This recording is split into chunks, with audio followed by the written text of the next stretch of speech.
Can we get more than 2,000 likes for this videos?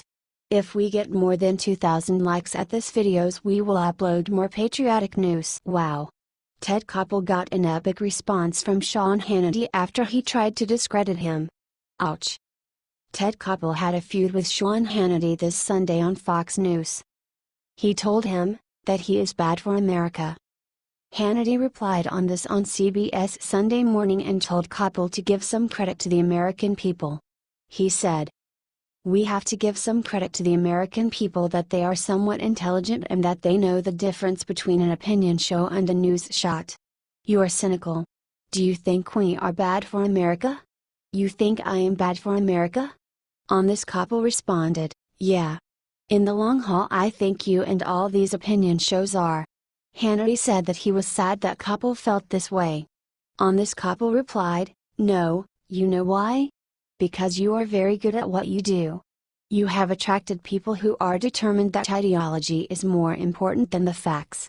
Hannity is a known supporter of President Donald Trump, as he always defends him on Fox News.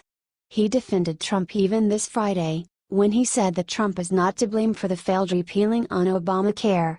He added, "After 7 long years of Republicans promising to repeal and replace Obamacare, not getting the job done is unacceptable." This comes right after Paul Ryan pulled the Republican healthcare bill, giving Donald Trump a major defeat. He concluded, "Let me be very clear here. This is not President Trump's failure. The president went above and beyond, did everything in his power, to get this bill across the finish line."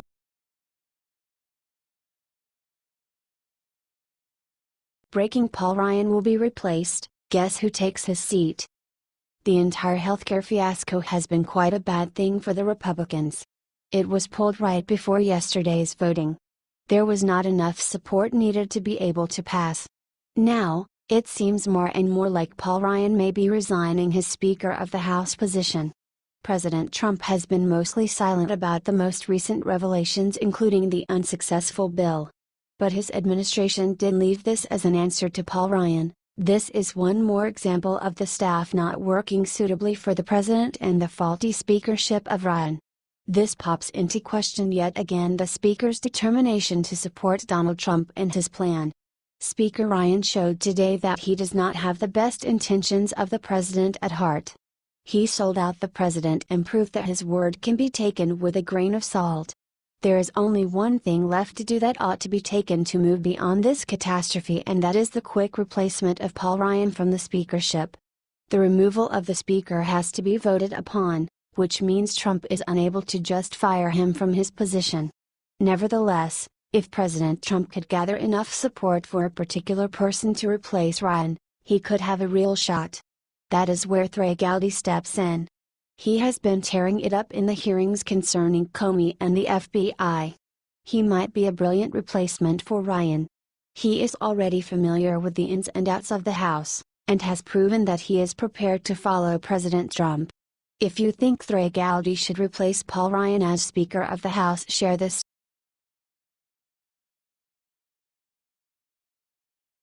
Finally, you are fired. Trump administration canning every ex-Hillary and ex-Obama person at every department.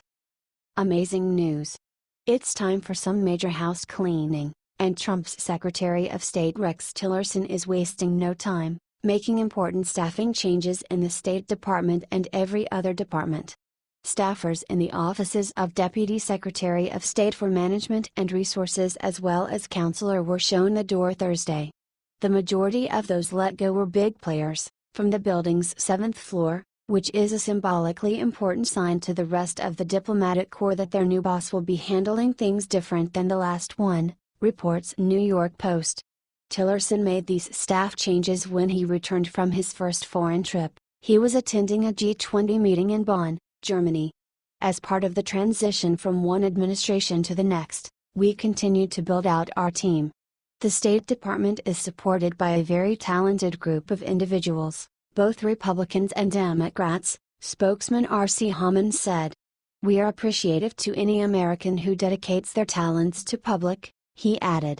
As is standard with every transition, the outgoing administration, in coordination with the incoming one, requested all politically appointed officers submit letters of resignation, a State Department spokesman said after the first round of firings in the State Department at the end of January.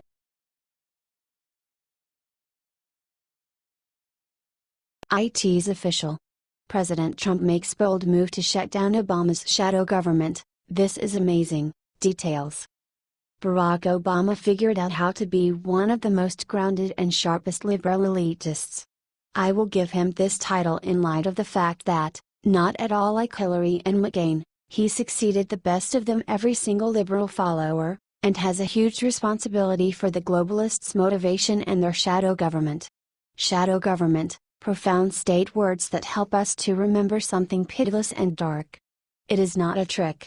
Simply look what they did to the USA. These liberals attempted to make an ignorant and dependent country.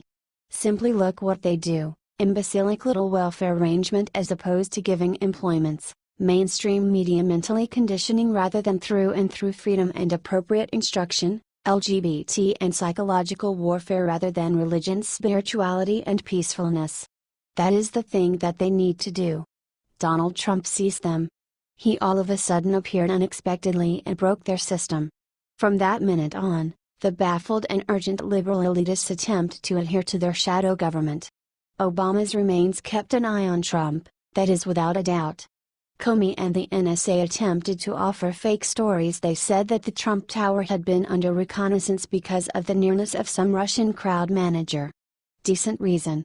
Toward the finish of Flynn's investigation, it was additionally affirmed that he is clear and guiltless but spied on him anyway. Just to offer fake news stories to dishonor the president. What's more, once more nothing happens. The liberals' dependable escape with their violations. Not anymore. Donald Trump started the final destruction of the liberal deep state. Trump just embedded 16 hand-chosen aides into multiple federal agencies to both monitor and report back on the actions of existing cabinet secretaries. As per Washington Post and affirmed by Angry Patriot Movement, we are glad to report the end of the dirty snake's realm. Drain the swamp. After the risk to stop with that, Trump simply did the inverse. He turns out to be a major warrior and an intense loyalist. Behind the scenes, though, they're on another mission, to monitor cabinet leaders and their top staffs to make sure they carry out the president's agenda and do not stray too far from the White House's talking points. Told by multiple WH officials with knowledge of the new arrangement to the Washington Post. Trump is going to shut down Obama's shadow government. IT's official. The deep state's towers are falling down, the global elite suffers in agony. What do you think about this? Do you support Trump in this? If your answer is hell yes, then share this article on your Facebook profile.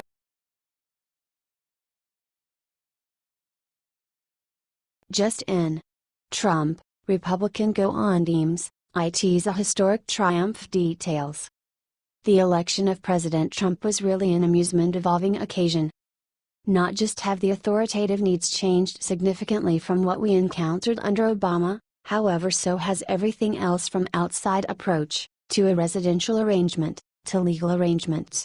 With regards to legal arrangements, President Trump has the chance to roll out improvements that keep going for a considerable length of time. These are lifetime arrangements, recollect. Accordingly, his election was a calamity for the liberals since it implied that Hillary's parade of dynamic, radical legal candidates will never get off the beginning line. The most the Democrats will have the capacity to do is defer and block Trump-chose people. Yet Republicans are having none of that. Congressperson Ted Cruz has officially gone off on the moderate-moving radicals, and now all of Capitol Hill is prepared to move. Judge Neil Gorsuch will be affirmed. The Senate delay decides that basically requires 60 votes to pass a bill or a presidential assignment is a piece of a long-standing custom of the Senate being all the more deliberative body that takes as much time as is needed in choosing issues. The odd thing is that the manage requiring 60 votes to end wrangle about and send an issue to the floor for a vote can be changed by a basic dominant part. This is what is known as the atomic alternative. It might be going to be utilized. Via Fox News, Senate Minority Leader Chuck Schumer, DN.Y., and Senator Elizabeth Warren, DMAS, both called Tuesday for a postponement on any vote to confirm Gorsuch to the nation's highest court. It is unseemly to be moving forward so fast on confirming a Supreme Court justice with a lifetime appointment while this big gray cloud of an FBI investigation hangs over the presidency, Schumer said. That remark is fairly diverting, considering such thinking would have blocked Bill Clinton from making any legal arrangements amid his 8 years in the White House. You know, with the exception of amid those uncommon bits of time between examinations of debasement. However, Gorsuch will get affirmed somehow. That's where the so-called nuclear option comes in. If majority Republicans change the threshold, Gorsuch could be approved with a simple majority of 51 votes. The nuclear option was first used by Democrats for circuit court judicial appointments in 2013, and top Republicans, including President Trump, have indicated for weeks it's a serious option in order to get Gorsuch on the court. If we end up with that gridlock, I would say, if you can, Mitch, go nuclear, Trump said February 1. All things considered, Gorsuch is prominently qualified and the Democrats were the first to utilize the device for lower court arrangements, so it just comes down to whether the Democrats need to compel the issue or not. At the end of the day, the majority of this is political theater as the Supreme Court anticipates its most up-to-date part. We are outrageously tired of Democrats pursuing a superfluous war against Trump and his organization. Get over it, liberals. You lost. Furthermore, learn to expect the unexpected. There ain't nothing you can do about it.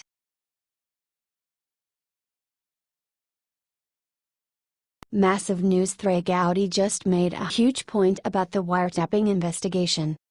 Gowdy spoke and faced the Nation hosting John Dickerson that he is disappointed that Democrats aren't outraged enough over the unmasking of private citizens. In relation to Russia's interference in the 2016 U.S. elections and the investigation, Gowdy told the American public that he is disappointed that the Democrats are not more outraged about the private citizens unmasking. I understand we collect U.S. citizens. The South Carolina Republican continued. But we do not read about those citizens on the front page of the Washington Post and the New York Times. Gowdy also stated that the felonious dissemination of classified information is the only thing we know for sure that is a crime, and it sure would be nice if we all showed the same level of interest in that. Gowdy made some good points about the wiretapping on this interview that the mainstream media did not highlight, so be sure to share this post because Gowdy should not be silenced.